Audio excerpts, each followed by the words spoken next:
LAMBO'S World of Sports featuring the Big Brother. We're going to the ACC preview of college football. You got Florida State versus Boston College at 12 o'clock. And second of all, you you have Virginia Tech versus Rutgers. Um, don't know what happened there, but don't worry about it. Who's going to win between Florida State and Boston College? We understand that Florida State is on a roll. Mike Norvell has brought the program back to 2-0. My only concern is, are they going to underestimate an opponent they're supposed to beat because they play Clemson next week? Are they thinking about Clemson or are they thinking about Boston College? Jordan Travis is a Heisman candidate, by the way, as well. What do you think of this game? Florida State easily is going to win. I give them 42-17. Dude, that's exactly my score prediction. That's hilarious. Yeah, I don't think it's going to be close. The line is -26, so the books are obviously expecting them to just roll over them. I'm with it. I think it's going to be like a steamroller putting down pavement, brother. Like they're going to be awful. Boston College is we look at Boston College so far. They played Northern Illinois, who, Emmanuel Hickman, Matoka grad, he transferred from ECU up to Northern Illinois. So they got a dub over Boston College, 27-24. All respect to Northern Illinois, but that is a MAC school. MAC schools should not be competing with most ACC schools, and Boston College lost to them. Then you go to last week's game, Boston College against Holy Cross, and they won by 3 points.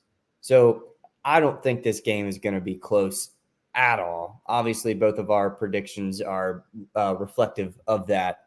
I said it when I came on the show earlier this year. Jordan Travis is one of the best quarterbacks in college football. He's going to put that on display against just a bad Boston College team. If you're allowing 27 points to Northern Illinois, 28 points to Holy Cross, I don't even want to know what the damage is going to be against Florida State. It's going to be ugly. They're going to cover the 26-point spread. The only thing that I'm a little just like there's a question mark in my head is that the over-under is 49 points. I think Florida State could hit that 49 by themselves, honestly. Boston College isn't going to put up on like a good amount of points at all. They've had a decent run game in the past few years, so like maybe they'll make something shake with that, but nothing that's going to be, keeping them in the game at all. Yeah. Trey Benson, the running back, excellent. Keon Coleman, oh my God, the transfer out of Michigan State. Look what he did against LSU. Those are the two guys you need to watch out for. The Florida defensive line is excellent, especially when you watch the game against LSU. The stops that they had at the goal line, they stopped LSU from going in the in the end zone for the first drive 8 times. You can say it's bad play calling, but Florida State defensive line knows how to hold. They have a great secondary. They have great special teams. I have the confidence, I've already said it, that Florida State is going to win the ACC over Clemson. Clemson already dropped one game. They dropped to Duke, who's a basketball school. Florida State is easily going to win this game.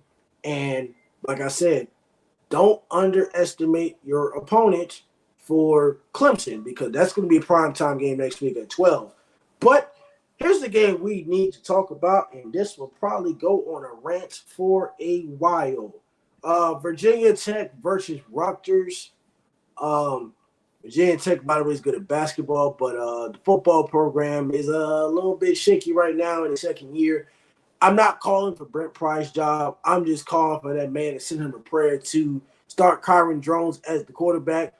I have no hope in Grant Wells. I said it. As long as Grant Wells is starting quarterback for Virginia Tech, I have no faith. I'm not going to sit here and be a dickhead and say, oh, we're going to go 1-9. I'm still hopeful that Virginia Tech is going to win this Saturday, but I'm not confident in Grant Wells. What does Virginia Tech have to do to beat Rutgers on the road? So priority one on the offense is getting that offensive line to actually stop somebody. they're acting like turnstiles right now, man. They're just letting people through. It's like those memes that you see on Twitter of the security guards barely patting anybody down, and then he just walks right by. Or when, you go to rush a field and there's people that are supposed to be blocking people from rushing the field, but they let them go by anyway. That's basically what our offensive line has been doing the first 2 weeks. And honestly, against a Rutgers team that has a great running back that's averaging over 5 yards a carry, our defensive line is going to have to do something to stop that. The offensive line is going to have to stop one of the best performing defenses, so far this year. Now, granted, Rutgers hasn't played like a super strong first 2 games, like big time opponents or anything, but statistically, they're still one of the best defenses in the country so far. The only chance I really see us having is if we can capitalize on their iffy pass defense. And I say iffy a little lightly because they're still solid. But we're not going to be able to capitalize that on a quarterback who is throwing the ball 50%. He's missing throws, and we're going to be without our top wide receiver in Ali Jennings. He messed up his foot last week. Jalen Lane was a concern. He's healthy. He's on the depth chart as like our number 1 guy. So I'm not too worried about that. But if Wells is in there overthrowing guys, if our running backs can't get any gaps because our offensive line is just turnstiles letting people through, I'm predicting it's going to be close, but I do have Rutgers winning 27-21. It hurts my soul to predict a Hokies loss, but I'm trying to be unbiased and realistic here. And I just don't see us winning this game with the issues that we've had going against an opponent who is good at things that we're struggling at, So, the depth chart came out yesterday or earlier today for this coming week. It still has Grant Wells as QB1. Hopefully we can go back into, I know. I saw the depth chart. I immediately went to the quarterback spot because I wanted to see if Brent Pry had any big time moves coming. Doesn't seem like he does. Now, hopefully that can be more of a, back and forth type of thing, go with the hot hand. I don't see how he's seen in these first 2 games that the hot hand was Grant Wells, because obviously it wasn't. His rating was fine against ODU. That's a Conference USA team that just had no business playing against, like a Power 5 school, and they still drop points on us. So Rutgers, as they're not going to finish top of the Big Ten or anything like that, but they're going to put points up on us. Purdue, we stopped Purdue pretty much in that second half. The only points that we allowed in the second half was the game-winning touchdown by their quarterback. So I'm not saying that all hope is lost, but we did get exposed in some zones that the quarterback just plopped it right into the open part of the field. Granted, that's a former Texas quarterback who almost beat Bama last year, so all credit to him. But a competent quarterback is going to be able to find the holes in the zones that we've had the first 2 weeks of the season. So the defense is going to have to tighten up both in the run game, which is absolutely our strongest weakness, and they're going to have to tighten up in the pass game too. We've got a lot of youth in our secondary. So it's not all on the coaches. It's not all on the players. There's just a lot of young guys back there, Mansour Delaney, he's one of the top returning cornerbacks in the ACC and in the country as well. Like, he was rated very, very high. He's a true sophomore. And that's one of our leaders in the secondary. So that speaks to the inexperience that we have.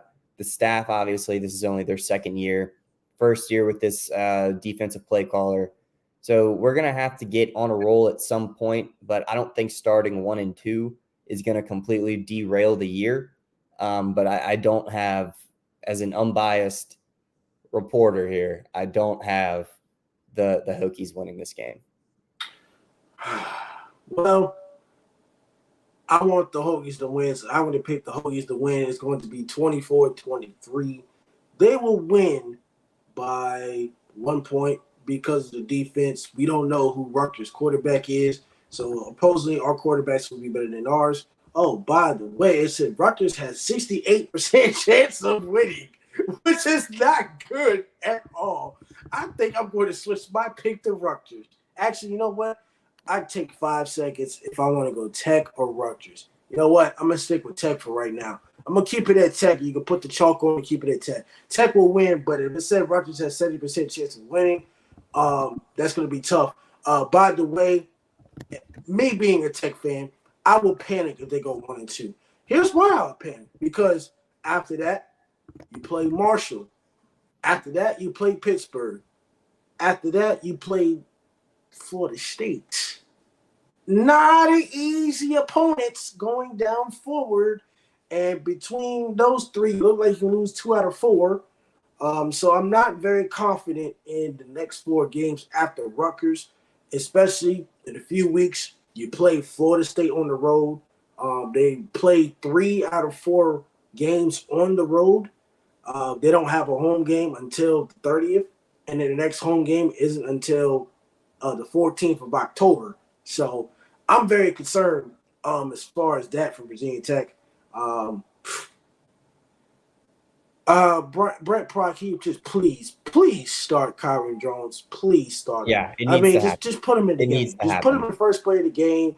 Put him on some RPOs. I mean, please. I mean, I appreciate you have being here on Totem Pole Nation, but Brent Pry, you got to make changes. I understand your faith. I understand all these other things, but you just have to, please, just make us happy as Tech fans. Just have some hope. Drone struggles and whatnot. At least we know we've seen enough of Grant Wells. Grant Wells isn't good. He wasn't good at Marshall either. So hopefully Virginia Tech wins the game. But if not, 1-2, I'll be very, very, very concerned going forward. And then you're on the road at Marshall next week. So I'm concerned for Tech, and I'm concerned for certain coaches. I think the offensive coordinator needs to be fired as well. Yeah, I will call for his job as well. That's all I've been seeing. Yeah, that's all I've been seeing on Twitter as of late. Is the main gripe that a lot of Virginia Tech fans have is the offensive play caller and Tyler Bowen. The staff that he built underneath him seems to be as solid as we've had since Beamer left. So it really can't be what they're doing unless they've just forgotten how to do their jobs and the reason that they were brought to Virginia Tech in the first place. So if it's not the man up top and Tyler Bowen, I don't know what else it is. The only reason I don't think that a 1-2 start would be the end of the world is because I do think that we'll beat Marshall. Pitt is up in the air. That they're always very competitive against us. Florida State, obviously, as loyal as a Virginia Tech fan as I am, we're not going to beat Florida State. Like they're going to do some dirty things to us, and it's not going to be good. But at the end of the year, we have a much softer schedule. Like you said, we're getting a lot of our road games out of the way from this Rutgers game, and then on, we've got a lot of away games coming up. So you've got to be able to even that out, obviously, and we're having a lot of home games at the end against opponents that we have a much, much better chance of beating than I think we do this Rutgers team. It's just going off of what Rutgers has put on the field so far this year. The defense is super good, and obviously we can't get anything going on the ground, and that's their strong suit. So unless Grant figures out how to play football, or unless Brent just makes the decision to finally trust Kyron Drones in running this offense, we can maybe pick apart the iffy pass defense a little bit. But I think starting 1-2 wouldn't be the worst thing in the world. I think we're 2-2 after the Marshall game. Could be 2-4 after Pitt and Florida State, but after that, I do see a way of us getting to 6 wins. And that's really all I want to see out of the second year. Going from 3 wins to 6 wins, in my mind, would definitely be like a victory. We would get to a bowl game.